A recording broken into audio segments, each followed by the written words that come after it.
obviously there's the internet, there's YouTube, there's a bunch of free resources online. The thing is, the value is in the sequence. And that's why we spend money on these things, because you want the information in order, step by step, how to launch a podcast, how to start a business. And that's what you're paying for. Welcome to the Networking with Michelle podcast, the show dedicated to providing you with life strategies with a little bit of entrepreneur advice. Here we believe in the Jim Rohn quote, success is nothing more than a few simple disciplines practiced every day. Hey, good people. Welcome back to the Networking with Michelle show. Always grateful when you tune in, just grateful for me to even do the podcast, let alone for you to listen. So I do appreciate you, each and every one of you. Hope your day is going well. Hope your week is going to be a success. Nothing but blessings and power to you. If you haven't already, please pick up my book, Success Undefined, Reject Your Fears or Frame Your Success. I'm very, very grateful for all of those that have been supporting me in the book. And this is what it's about. It's about sharing the message. The message may be messy. It's not perfect, but it's trying to get it out there and help those that need to hear such a message. So today's episode is actually an interview. This is something I've been holding on to that probably is like, Michelle, you always do interviews. But it's actually me being interviewed on another show. And this is something I've been holding on to for a while. So I'm glad to finally release it. Several months ago, I had the chance to be interviewed by my good colleague, Brandon Jones from Jegna Institute, also Jegna Podcast, formerly known as the Woke Podcast, which you'll hear on this episode. And Brandon has been on this show. If you think back to last year, I did a 4-part series called Perspective of Black Lives, and we discussed our community and mental health. At the time, the episode was really geared towards the police shootings and what do we need to do for our men and the Black family and mental health and addressing all of those issues. And this brother is amazing. Has a beautiful family in Minnesota. Is doing amazing work in the community. And every time I mention his name, I have to say he has next, because he does. Just someone you like, this, I'm telling you, this is what it's about. It's about following people now and witnessing the jury as they progress, because yes, he's already great in his own right, but he's doing amazing things when it comes to our community. So be sure to check him out.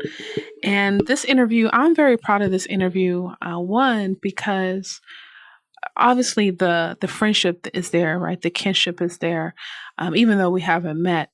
But I wasn't interviewing. It was just like, hey, Michelle, I want to get you on the show. The schedule's aligned, and boom. So there was no agenda. There was no book promotion or anything.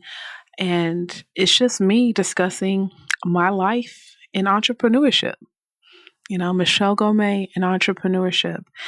And I'm pleased with this interview. And I hope you, just have a chance to learn something a little bit more about me, right? I think this interview, anytime you ask a question, it goes beyond anything I could say as far as the solo shows when I'm just rambling, such as now. But I'm very, very proud of this interview and just the journey. And when I listen to it and when I look back, very, very, always grateful. Always, always grateful.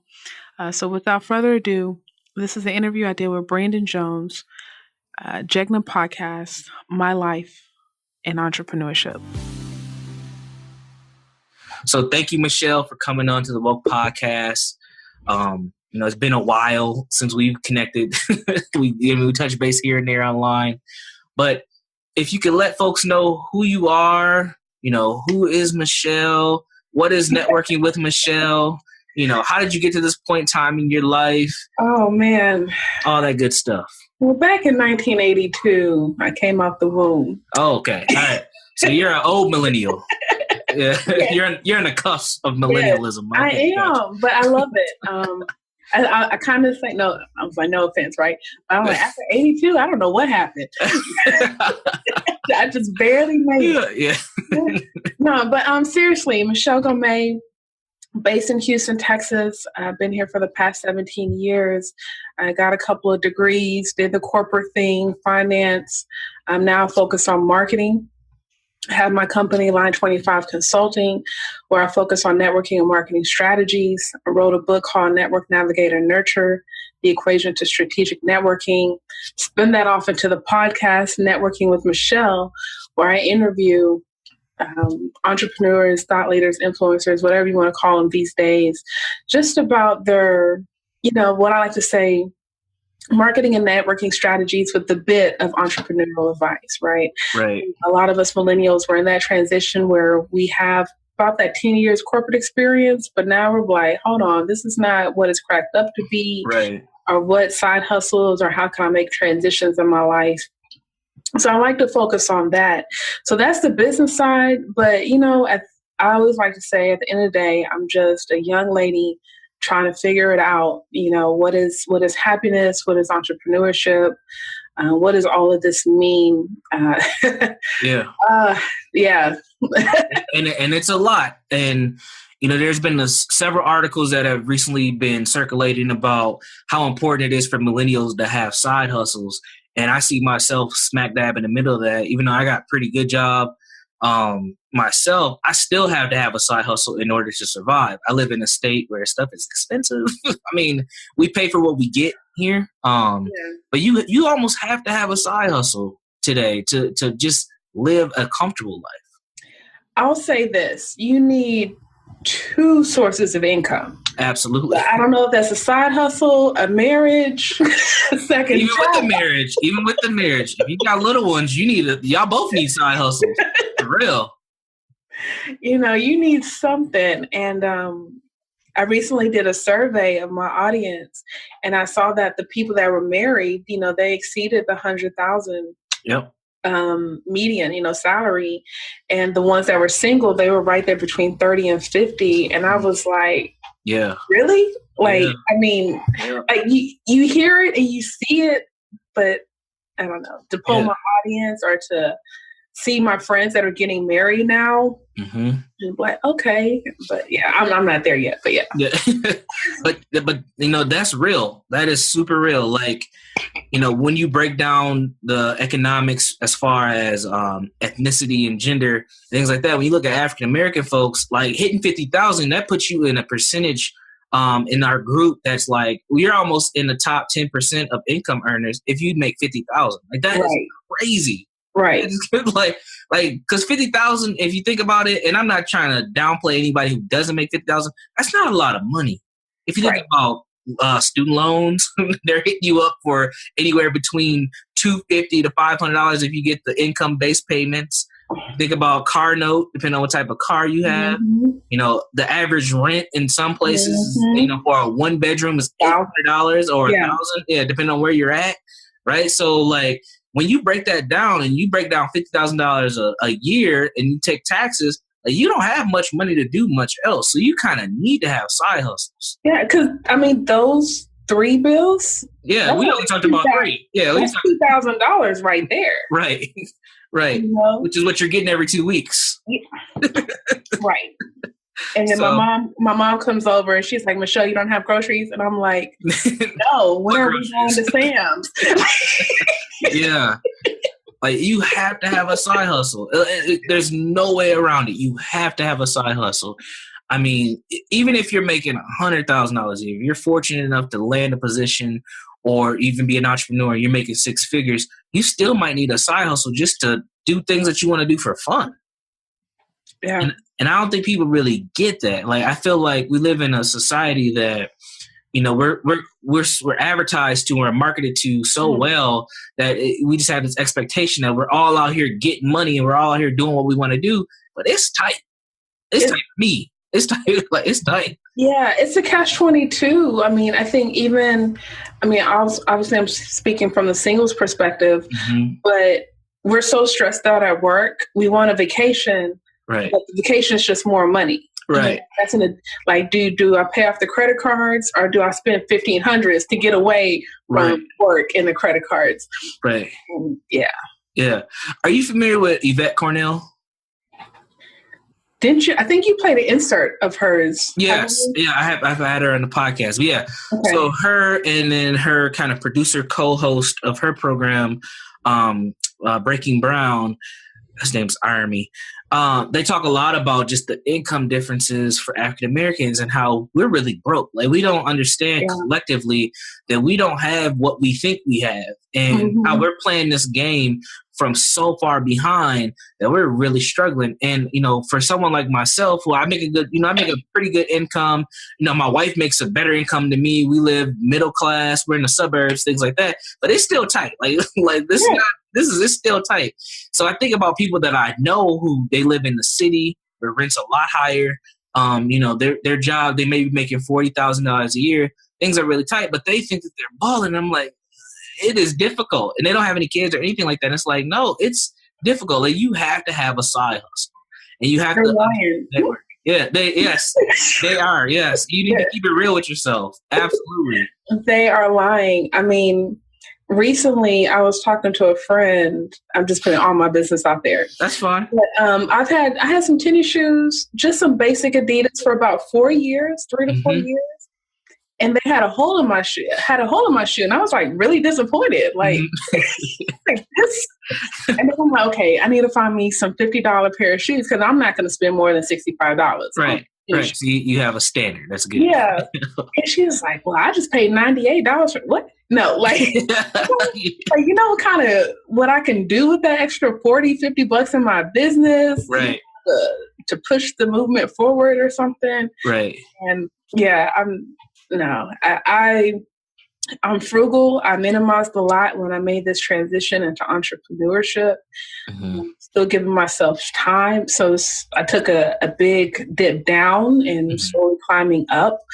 I'm at a point now where this is probably, at least last year was probably the most money that I've made as a whole.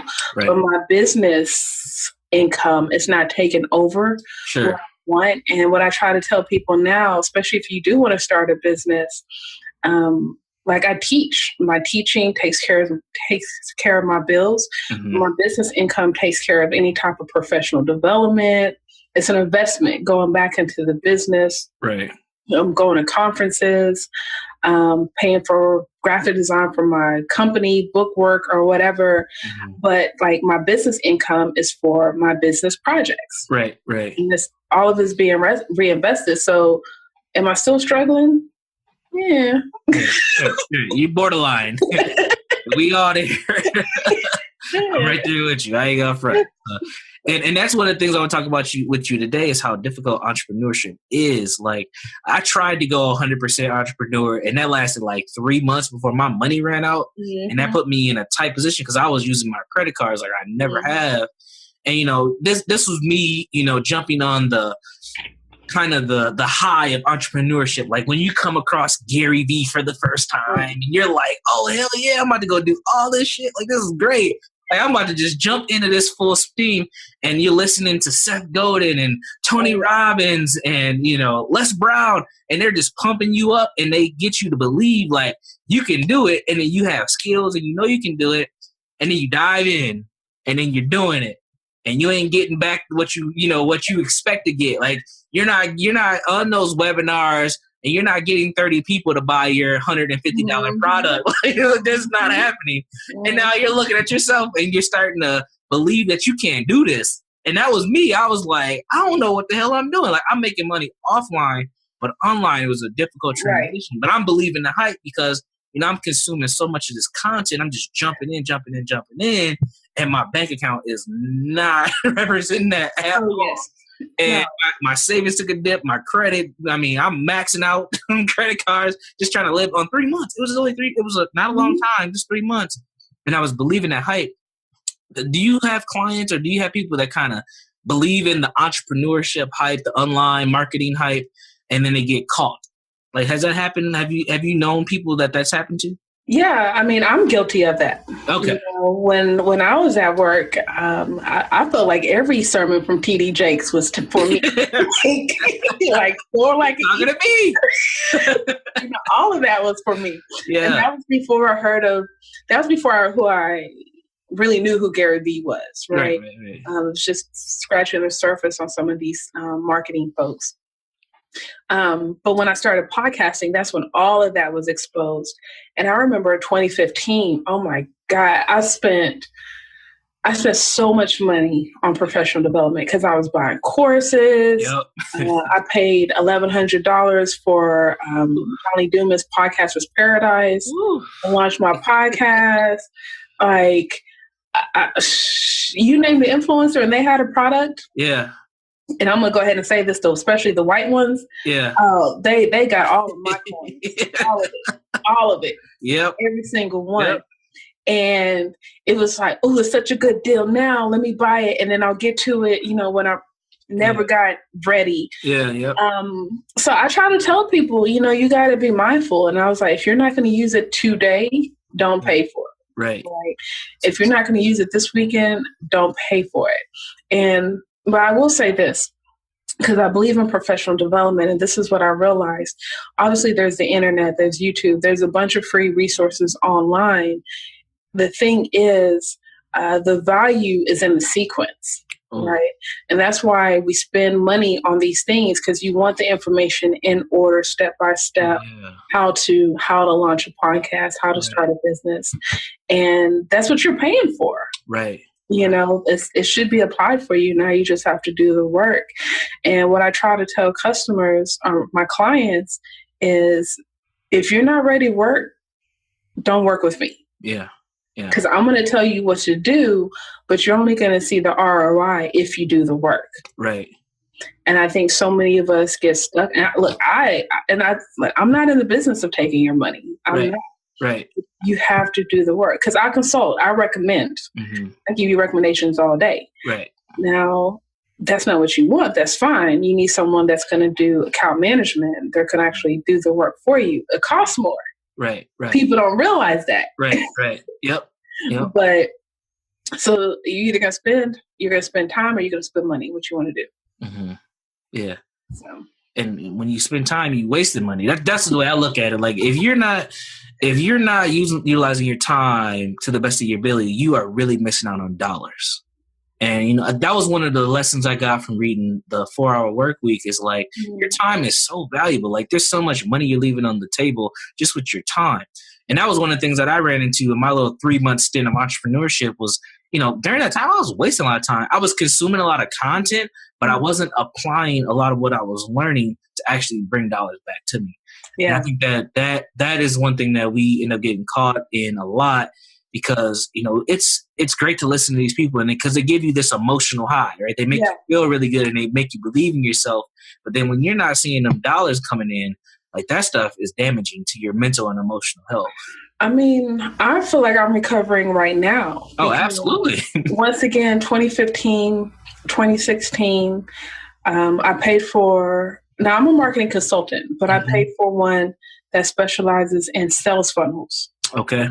Get all my emails together, get the whole funnel together. He didn't set things up right, and I lost money. I lost a lot of money. Paying him and everything that I needed to get set up. And so that was the online piece. And I was trying to do workshops and trying to schedule that in. And Houston's so spread out, and paying money for me to rent a room and having a chef fix salads and sandwiches for the people. Yeah. I was losing money like on both ends. And I'm like, that's not sustainable. Right. And now I feel like I have a little bit more audience, because now I have the podcast and a couple other things, but I'm scared. It's like, man, do I want to try to do another workshop? Yeah. Try to do another webinar? And that's what people are suggesting. But I'm like, I feel like I can't afford to fail again. Sure. Right. Like with the money attached to it, because I don't have a problem failing. Right. It's like, I can't afford to lose the money. Take another dip. Yeah. Financial dip. Absolutely. Yeah. Yeah. And I think that's even one of the difficult things for people to even get started, is that they don't got the money right at the beginning. So taking that loss is huge, not just, for your emotional health, but for your pockets. Like, getting in your pockets is really hard. I think that's one of the reasons why people don't get into entrepreneurship is because they feel like they don't have enough money. And then the money that they do have, they are scared to lose. So, Right. yeah. Wow. So can you tell us a little bit about networking with Michelle? Let's start with the podcast. Like, why did you want to get into podcasting? So I was very fortunate, once again, when I was promoting my book, Network, Navigate, and Nurture. At that time, I thought I was going to hit up a whole bunch of blogs. You know, they were going to interview me. I was going to be on their website. Somehow I stumbled on podcasting. And I believe when two people say something, it's a confirmation. Like, you need to look into it. And then I'm sure you have such great information. You need your own show. I was kind of like, nah, I could just keep being a guest. Yep. But I looked into it, and I kind of feel like every time I make a hardcore decision, the stars align. And within 3 months, I have my podcast, up and running. Yeah. So once again, networking with Michelle, it's just about millennials that it's based on professional development, but I feel like we're all transitioning, right? Sure. So whether that's staying in corporate, but trying to get to that mid-level or C-level management position, a lot of people are transitioning to industries, and then a lot of us are transitioning to entrepreneurship, whether that's full-time or part-time. And at least that's what my community looks like here in Houston. And that's who I cater to. That's who I talk to. And, I've been fortunate to interview several guests on, what is your transition? Like, and I love it because it's mentorship, right? I couldn't ask for a better way to learn than by interviewing guests. And I've been fortunate to, pull a question out of Gary Vee, pull a question out of Kirk Franklin, and those are a little bit unorthodox. Right. Lamar and his wife, Ronnie, Black and Married with Kids, and turned their blogging into a $1 million business, or a multi-million-dollar business, I should say. Christine St. Bill, Paul Brunson. I'm gonna stop right there. Excited. But J. Kelly Hoey, she just wrote a book, How to Build a Dream Network. Yeah, that was a newer guest that you had, right? Yeah, maybe February now. Yeah. But man, just and all of these people are just beautiful spirits filled with wisdom. And I'll be honest, there's times when I wanted to stop. Like there's weeks I can go without an episode because this is a job. Yeah, people don't realize that. That was a side hustle number 1 or 2. Yeah. And I promise you, like every time I interviewed someone, it was something to keep me going. It's like I needed that right now. Thank you. And Brandon's been on the show, so y'all check that out. I've been on the podcast. Yes, sharing about the community and what's going on in the community. But But, I mean, one thing that drew me to your podcast, I stumbled upon it on accident. I believe I can't remember if you had Fraser on your podcast or it was Dennis Kimbrough. I did. It was one. Did you have Dennis Kimbrough as well? Not yet. I don't know. I was slipping because he was like up there, and I did. So it was Fraser then, because I remember I was just seeing who has interviewed him in podcasts. So I just put it in iTunes, and your podcast popped up, and I remember him talking about how important it was for you to just reach out to him, and because you didn't think that, from what he was saying, was you didn't think that he was going to come on, and then it was like you guys linked up in like a short amount of time, and this kind of just shocked you. And then that's what had me hooked of like, okay, he's telling her all you need to do is take initiative and to see what happens. And then I started listening to your podcast. I was like, that's exactly what her whole kind of thesis is taking action and networking and being able to take that risk. So that's what got me hooked. And that's how I got connected with you online. I was like, okay, I see where Michelle's going with what she's doing. So I thought that was very important.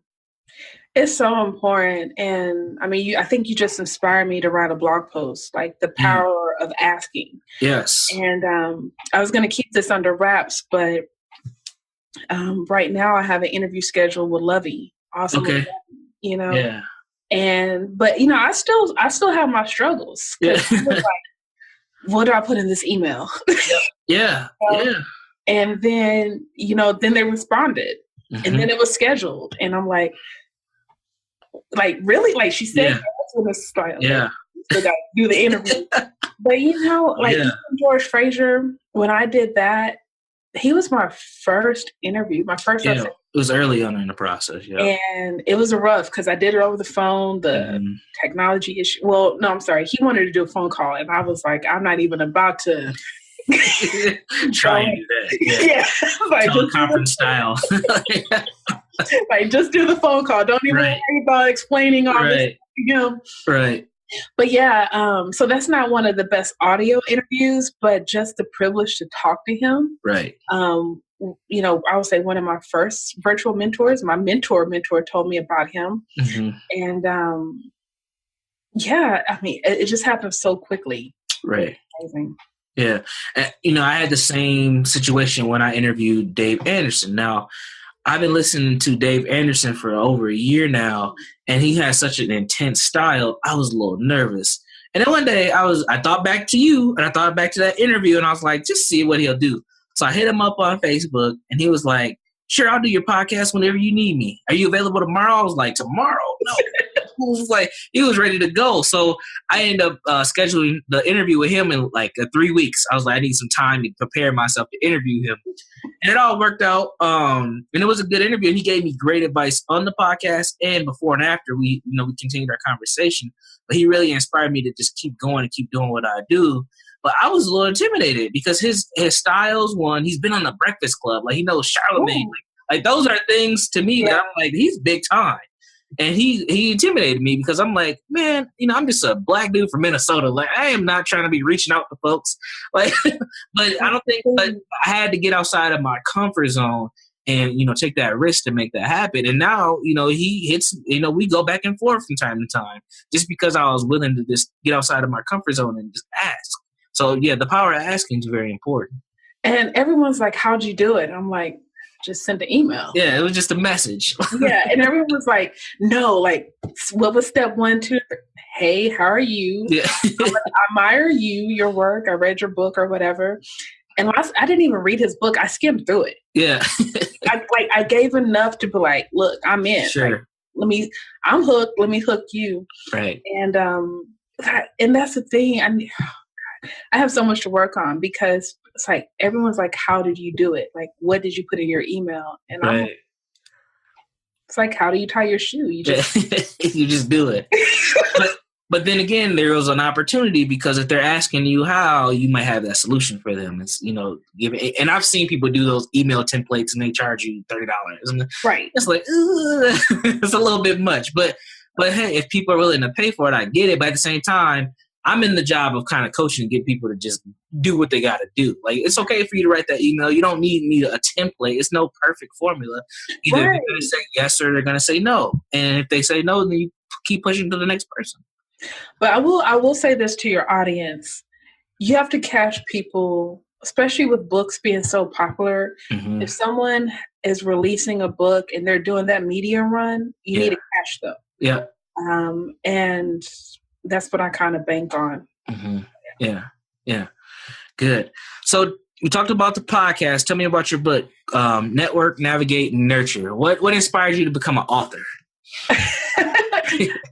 People were asking me questions. Okay. It was a bunch of questions that I just sit down and wrote answers for. And at the time in 2013, I served on the board of the Houston Area Urban League Young Professionals, National Black MBA. And everyone was like, how do you know so many people? I don't see you in cliques.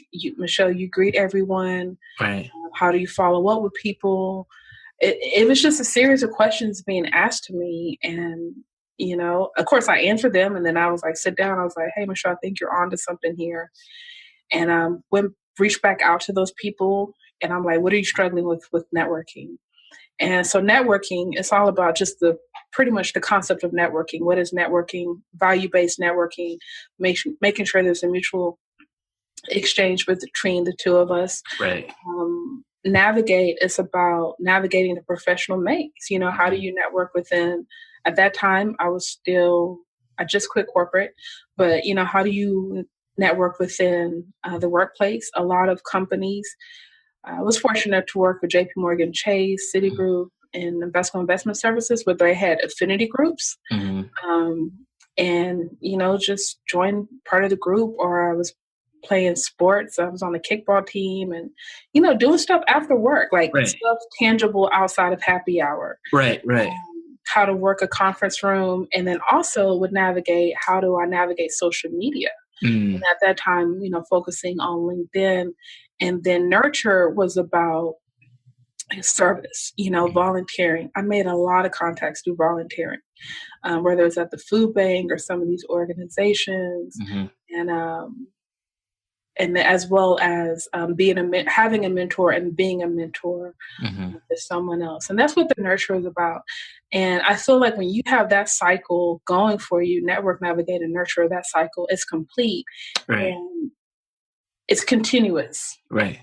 Because as you have a mentor, you should be mentoring someone else. Even if some of us like, well, I'm only 30, I don't know anything. Yeah, but you made it through high school. Right. You made it through college. Right. Start there. 20s, alive. right. Start there. And and now things have changed because the way I'm trying to position myself, where I may not be a one-on-one mentor, but I go back to the schools and speak for free. Right. So I'm always just trying to find a way to give back to the community.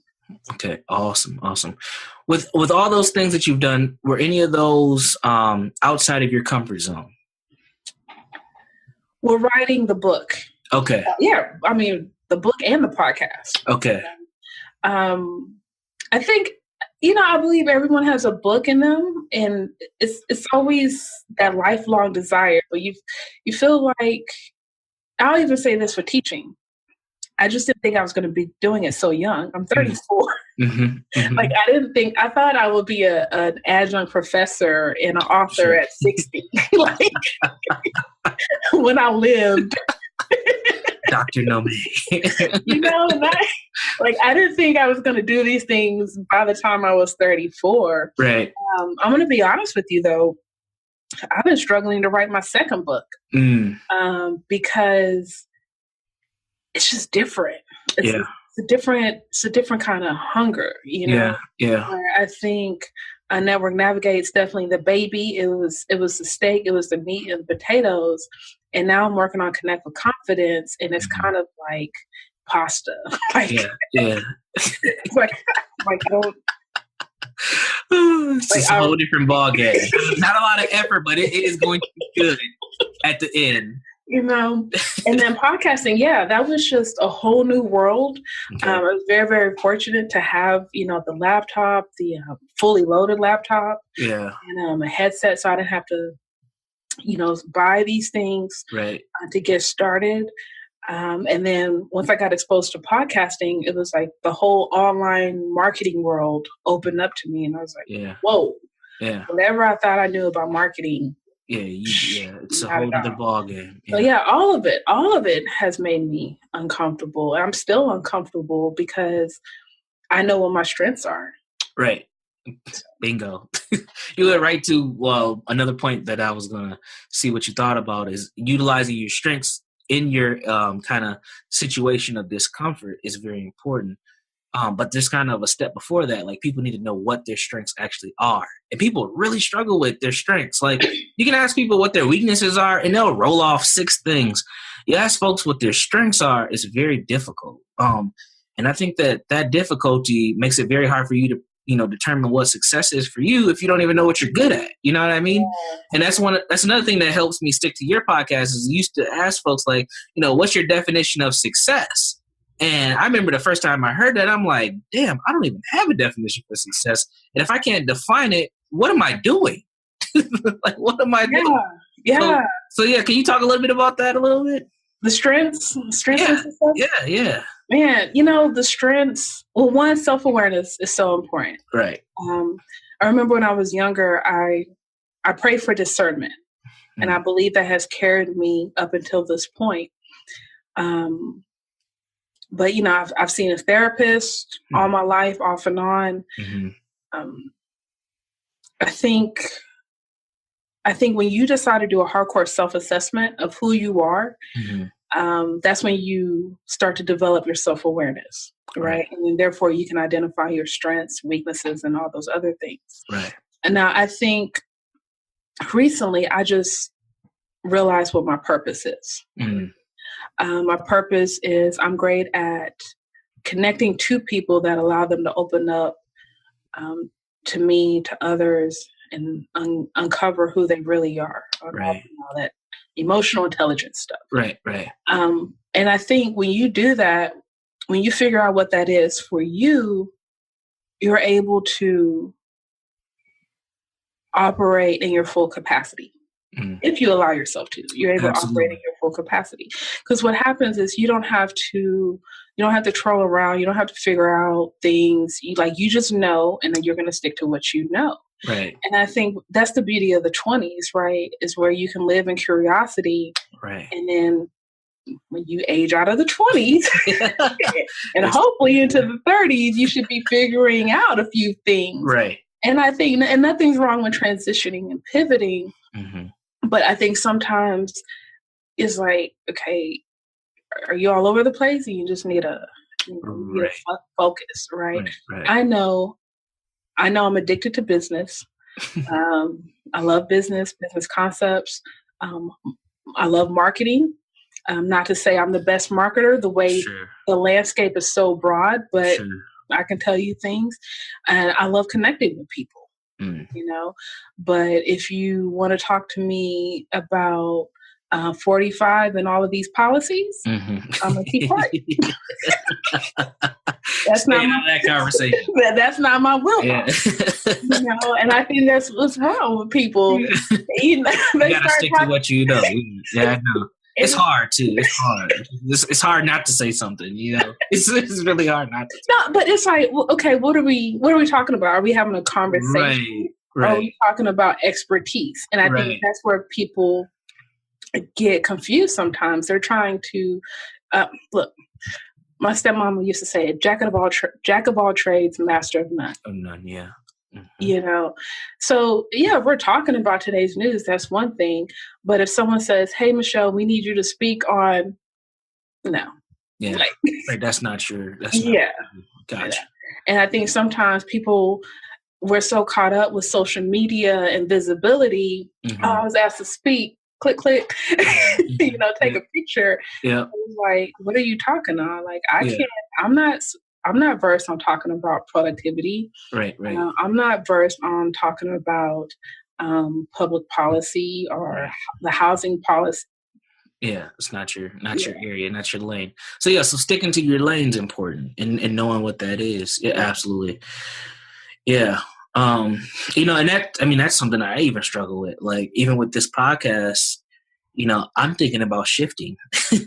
I'm thinking about rebranding. That's probably a better term. Yeah, let's talk about it. You want to do it on the podcast? Okay. Got to edit this out, though.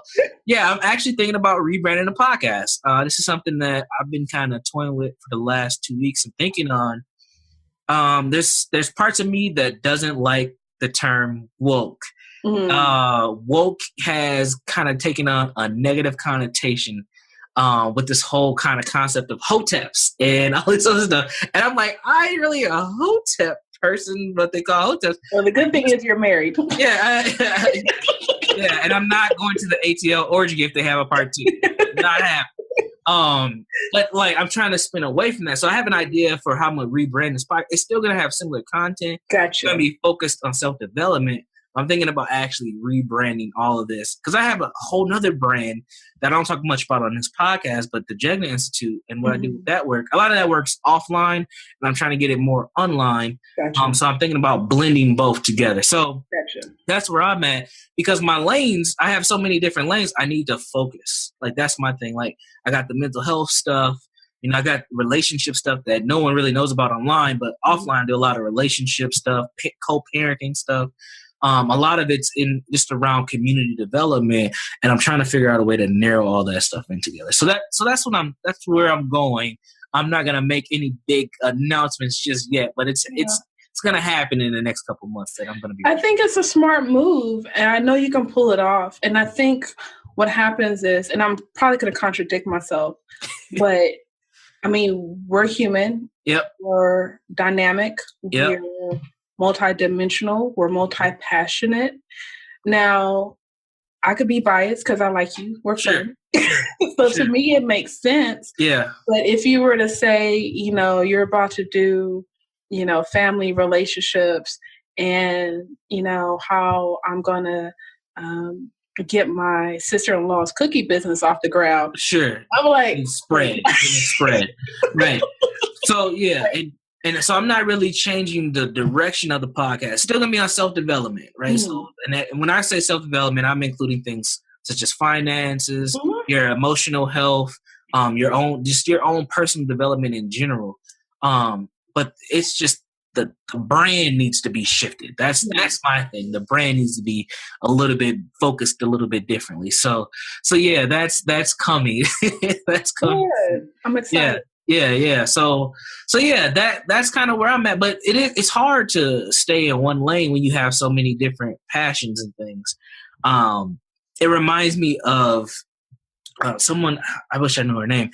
My wife follows this woman on Instagram. She has a lot of followers, and she started off doing like makeup and beauty and all that. And then she got engaged, and then she got married, had a kid, and now she just completely shifted to like family development and like, this is my life. And my wife's like, I don't know how I feel about this. Like, I really like this girl. Really? Yeah. And I've been following her, but I really liked her because of the beauty stuff she did, not because she shifted into like this new housewoman type of thing. Interesting. Yeah. And I thought it was interesting because she brought up to me, I'm like, why are you talking to me about this? Like, I don't know who she is or anything. Like, I find that interesting because I would actually think that as a married woman with kids, she would be able to understand the transition right that this young lady's going through. And I think that's kind of the problem with us, society, right? Mm-hmm. Like, we don't want people to evolve. Even when you think about our favorite artists, the Black, I love Usher, like Confessions, the classic. Yeah. And then everything, he just went, and I'm like, he can't explore or he can't evolve, and maybe that's what's creeping into us influencers. It's like, you only do one thing and do that one thing well, but it's like, I'm going to grow. Right. That's a good point. I haven't thought about it like that. That's actually a really good point. Is like, we do go through a growth process, and what we focus on and what we do, it will change, whether that's music, whether that's the work that we do. You might switch from corporate to nonprofit, back to corporate or government agency or whatever the case may be, because you're just in a different place. So yeah, that definitely happens. Okay. What else was I going to ask you about? Oh, how important do you feel it is, and this kind of goes to what we were talking about, to have a healthy emotional state when you are, either trying to advance as a professional or you are trying to go into entrepreneurship? Like, how important is your own emotional health? Oh my God. Look, I'm so in tune with my crazy. Like, I'm so okay with it. And I've definitely have been able to balance myself probably the past 12 months. Going on 12 months has been really, really good for me. But I'm going to be honest, in the beginning, I quit corporate. I probably had like $10,000 in the bank. Thought that was my 6-month runway. Yeah. I had an uncle that passed away in Cameroon. My mom went there, and this was right before the holidays. I lost my apartment.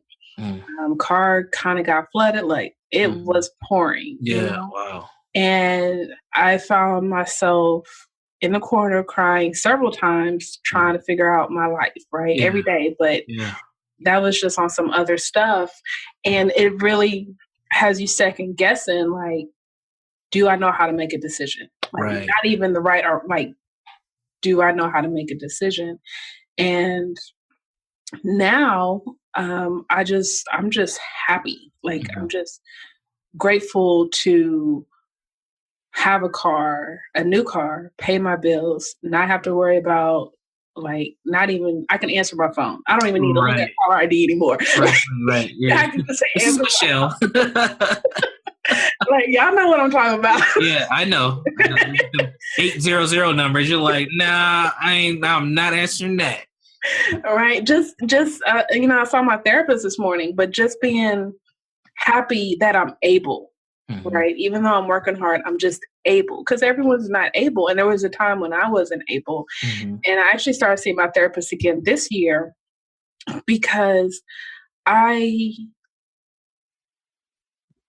feel, I'm going to speak the positive into existence, right? Sure. And I'm not trying to be arrogant, but I feel the success coming, right?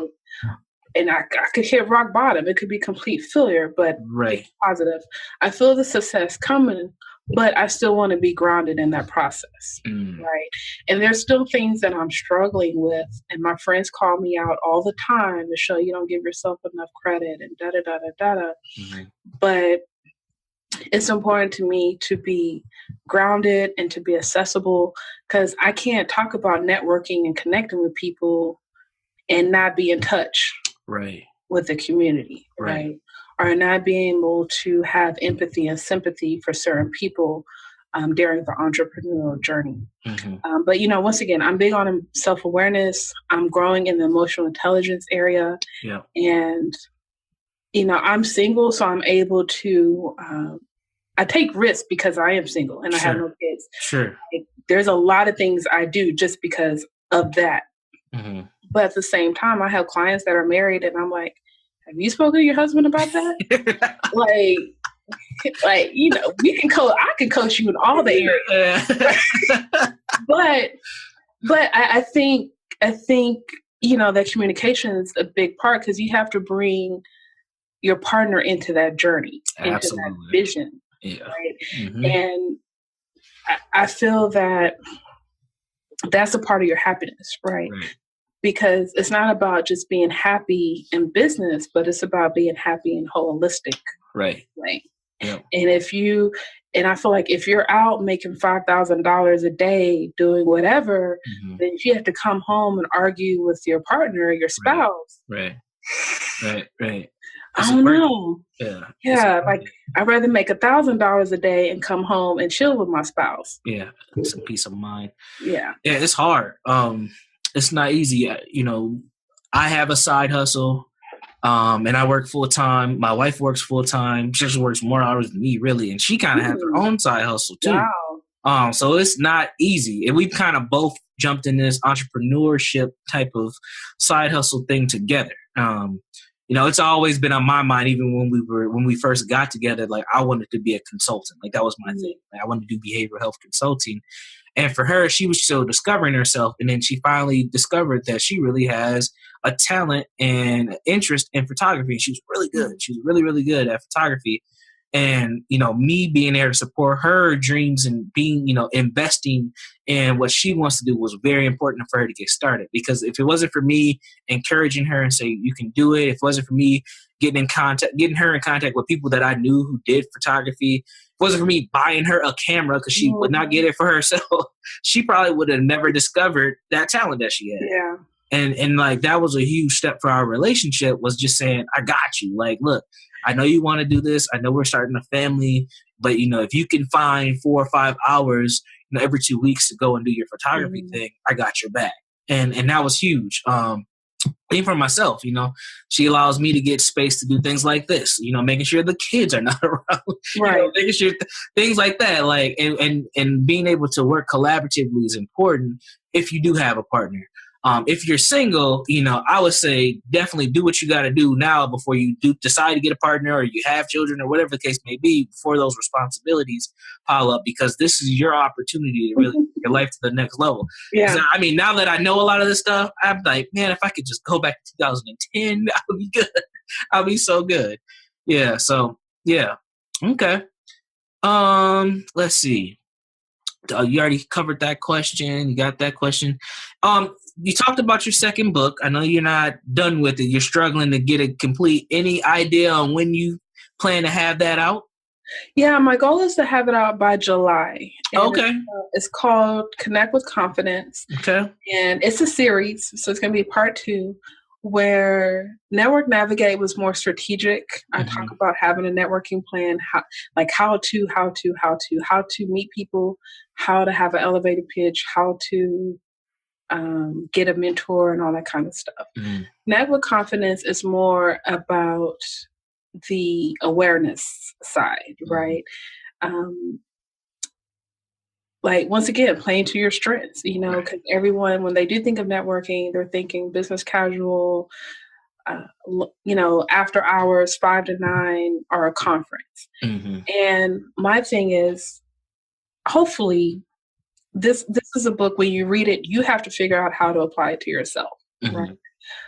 Because everyone can't go to a conference. Everyone can't handle a conference, right? And networking can be, you know what? Let me go into Starbucks, buy this coffee, and maybe pay for the person behind me, or spark a conversation with them. And that's what I'm trying to get people to understand about the networking / connection. Right. It's not about going to an event and working the room all over the place, but it's about, how can I just have one conversation and make that the most fulfilling conversation that hopefully, whether it stops today, or if it carries into a long-term relationship, you're happy, you're fulfilled either way. Right. That's what I want people to get out of the Connect with Confidence book. Awesome. I can't wait for it. Any final thoughts? Any things that people should be looking out for you? Things that you have coming besides the second book? Yeah, I'm just so happy. I'm excited about my future. I'm really trying to take the podcast to another level. Also kind of thinking of a small rebrand myself. Okay. Just like maybe more like new pictures, little things like that. I don't know. I feel compelled to say this. I changed my podcast cover last year because I wanted people to know that I was a Black podcaster. Okay. That they are scrolling through. Yeah. Black. Which is important. We need Black content creators. Right. Because, my face wasn't on there initially. So just trying to find different ways to bring, hot guests on there. And, elevate the brand. And, of course, the book, hopefully by the end of July. What else? I just want people to reach out to me. I always want to hear what people have to say. So, yeah. Gotcha. Any favorite social media networks that you would like people to connect with you on? Also Instagram, as well as Facebook. First and last name Michelle, last name Ngome, Gome. Yeah, just reach out to me. I'm available. All right, and I'll make sure that both of those are in the show notes and down in the comment section, not the comment section, information section of YouTube. So, because this will be posted on YouTube as well. Okay. Cool. I'm going to check that out. Cool. Yeah, I'm trying to get my YouTube stuff cracking. Like, even though YouTube's shifting and changing up stuff and demonetizing folks, I'm getting on YouTube. No, I actually interviewed the guy yesterday, Roberto Blake. Okay. So you might want to check him out. Roberto Blake. And he has a great following. And that interview should go live on April 19th. Okay. I believe it's a Wednesday. And he came with it. Yeah. I was impressed. I was okay. Yeah. It was a lot better than I expected, and hopefully you like it because that was just for you. Oh well, thank you. Thank you for looking out for me because I need all the resources. I've never heard of Roberto Blake, but I need all the resources I can get because I really want to dive into video stuff. I actually started off with video stuff because I actually made 2 documentaries. 3. People don't even know that. So video was kind of one of my little passions in undergrad. So I'm trying to get back into that. So, yeah. You're better than me. It's a hustle. That's one of my weaknesses. Yeah. You got to have a passion for it, right? There you have it. So cool. Well, I appreciate your time today. I mean, thank you for being flexible